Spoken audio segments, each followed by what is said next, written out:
व्याज जी शेयर में 2 सैकड़ो लाथ। स्टेट बैंक मॉनेटरी पॉलिसी जो ऐलान करे छडियो। व्याज जी शेयर 19.5 मां घटिजी 17.5 सैकड़ो थी वई।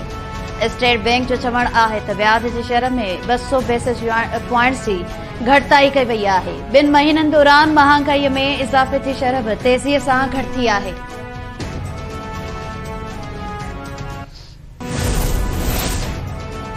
व्याज जी शरह में घटिताई सां मईशत खे फ़ाइदो थींदो ऐं सीड़पकारी वधंदी। IMF सां ॻाल्हि ॿोल सुठे तरीक़े सां अॻिते वधे पई। मुआदे सां मईशत में बहितरी ईंदी। वफ़ाक़ी काबीना जे इजलास खे ख़िताब कंदे वज़ीर आज़म शहबाज शरीफ़ चयो आहे त मामला ईअं न हली सघंदा। असांखे कर्ज़नि मां जिंद आजी करणी आहे।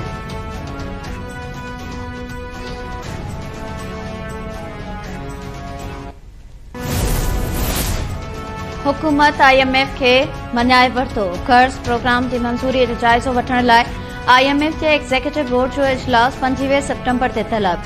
IMF जे तर्जुमान मूजिब पाकिस्तान तरक़ियाती भाईवारनि खां घुर्बल ज़रूरी माली ख़ातिरियूं हासिल करे वरितियूं आहिनि।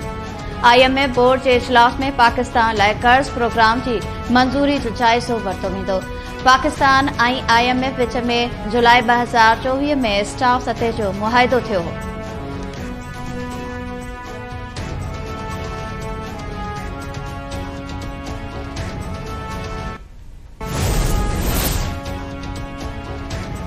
सेनेट पार्लियामेंट मां MNS जी गिरफ़्तारी ख़िलाफ़ मज़मती ठहराव मंज़ूर करे वरितो।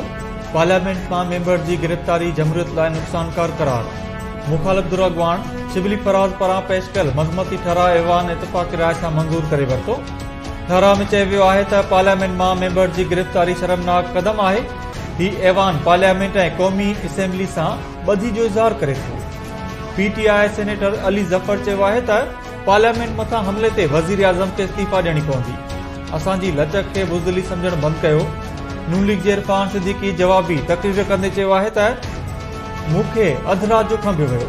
काश उन वक़्तु आइन जी ॻाल्हि कई वञे हा। हीउ उहो फ़सुलु आहे जेको तव्हां पोखियो। जेकॾहिं तव्हां इदारनि ते हमलनि जो इनक़लाब आणणु चाहियो था त अहिड़ो इनक़लाब कॾहिं बि अचणु न ॾींदासीं।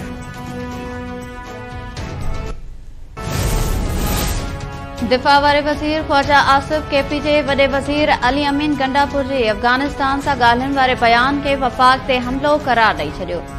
क़ौमी असेंबली जे इजलास में ॻाल्हाईंदे ख्वाजा आसिफ चयो त अली अमीन अफ़गानिस्तान सां सिधी रीति ॻाल्हियुनि बाबति बयान ॾिनो। को बि सूबो सिधी रीति कंहिं बि मुल्क सां ॻाल्हाए नथो सघे। ऐवान जो माहौल ख़राब करणु नथो चाहियां। तारीख़ दुरुस्त थियणु घुर्जे। PTI हुकूमत में अपोज़िशन सां छा थियो सभिनी खे ख़बर आहे। असां खां त नुमाइंदगीअ जो हक़ बि खसियो वियो हो।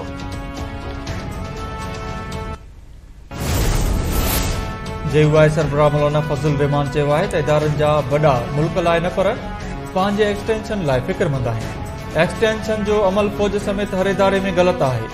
जेकॾहिं उहो हक़ आहे त पार्लियामेंट खे बि एक्सटेंशन जो हक़ आहे। क़ौमी असेंबली में ख़िताब कंदे मौलाना फज़ल रहमान चयो आहे त उहा रवायत ठीकु न आहे।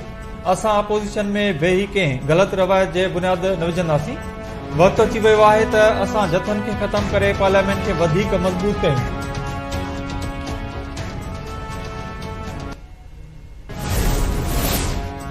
सिंध जे वॾे वज़ीर सैयद मुराद अली शाह जी वज़ीर आज़म शहबाज शरीफ़ खां पोइ सदर आसिफ अली ज़रदारी सां मुलाक़ात। सदर ऐं वॾे वज़ीर जी मुलाक़ात दौरान Peoples Party chairman Bilawal Bhutto Zardari बि मौजूदु हो। मुलाक़ात में सिंध जी मजमूई सूरतहाल ऐं जारी तरक़ियाती रिथाउनि ते ख़यालनि जी ॾे वठि। सदर आसिफ अली ज़रदारी सिंध में जारी तरक़ियाती रिथाउनि जी रफ़्तार तेज़ करण जी ज़रूरत ते ज़ोर भरियो।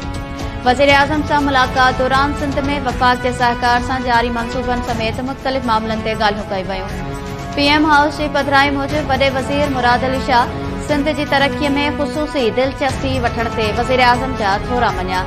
मुलाक़ात में नवीद कमर, इसाक डार ऐं एहसन इक़बाल बि मौजूदु हुआ।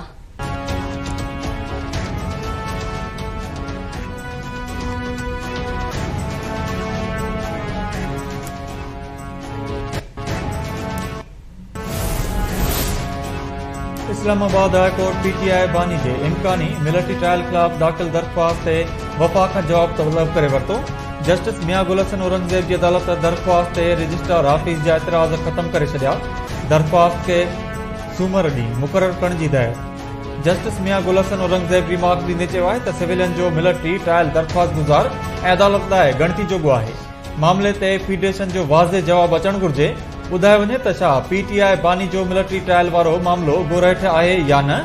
जेकॾहिं मामलो गोरेठ न हूंदो त दरख़्वास्त गैर मौसर थी वेंदी। गोरेठ हूंदो त दरख़्वास्त खे ॿुधो वेंदो।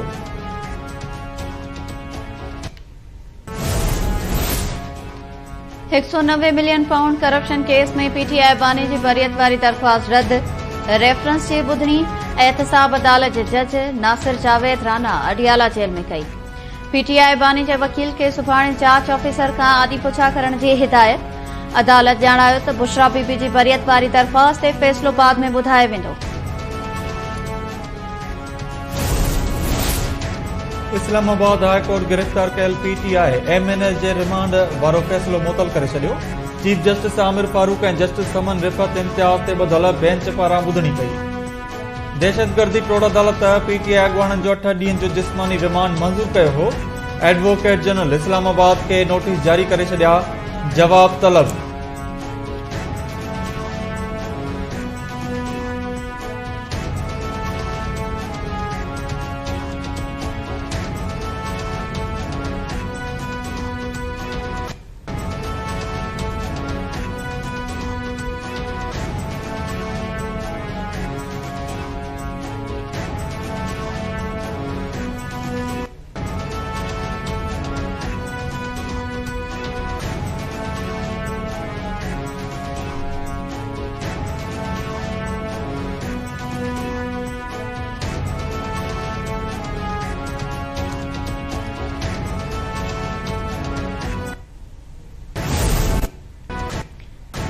पेंशन फंड ऐं बेले खाते जी ज़मीन ते कब्ज़नि वारे केस में नेब हथां गिरफ़्तार 4 जवाबदार हैदराबाद जे एहतसाब अदालत में पेश। नेब अमलदारनि ट्रेज़री करप्शन केस में एहसानुल्ला ऐं अयाज़ अबड़ो खे अदालत में पेश कयो। अदालत ॿिन्ही जवाबदारनि खे जुडिशियल रिमांड ते नारा जेल मोकिले छॾियो। बेले खाते जी ज़मीन वारे केस में बि नेब हथां गिरफ़्तार कयल 2 जवाबदारनि मोहम्मद अनवर ऐं नसरुल्ला खे अदालत रिमांड ते जेल उमाणियो वियो। 2 जवाबदार फर्दे जुर्म वारे ॾींहुं फरार थी विया हुआ।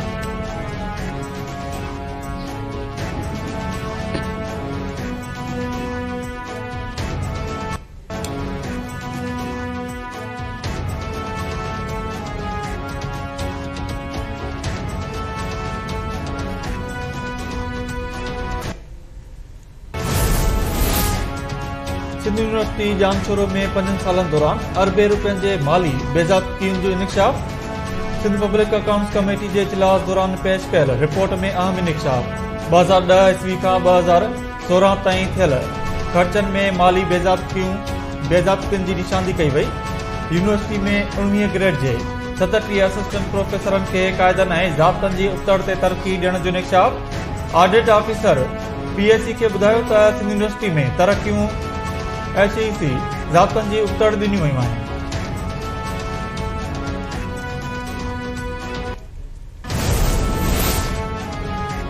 सिंधु ते वधीक कैनाल्स ठाहिण जो सभ खां वधीक नुक़सान सिंध खे थींदो। पाणीअ जे मामले ते सिंध सां धोखो थी रहियो आहे। इरसा एक्ट में तरमीम ऐं नवनि कैनाल्स ते ख़ामोशी सिंध लाइ ज़हर क़ातिल आहे। एसयूपी सदर ज़ैन शाह सखर में वकीलनि खे ख़िताब कंदे चयो त 5000 साल अॻु सिंध किथे हुई, हाणे कहिड़ी सूरत हाल आहे। दुनिया पैसो ॾेई थकिजी पई आहे, पर असां वटि पीअण जो साफ़ पाणी बि नाहे।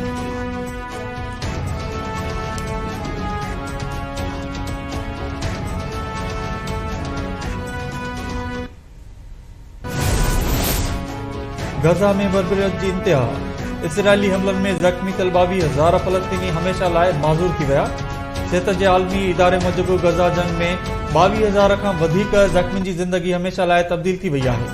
खेनि समूरी जमार उन्हनि ज़ख़्मनि ऐं तकलीफ़ुनि सां गॾु जीअणो पवंदो। अक्सर ज़ख़्मियुनि जा उज़वा कटिया विया आहिनि।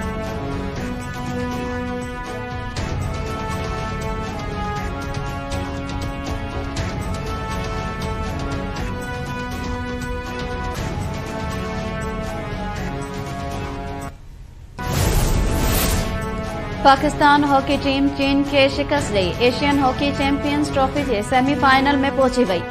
क़ौमी टीम अहम मैच में चीन के 1 जे मुक़ाबले में 5 गोल्स सां शिकस्त ॾिनी। पाकिस्तानी टीम पंहिंजे आख़िरी लीग मैच रिवायती हरीफ भारत सां खेॾंदी। ॿई टीमूं हेल ताईं इवेंट में नाक़ाबिले शिकस्त आहिनि।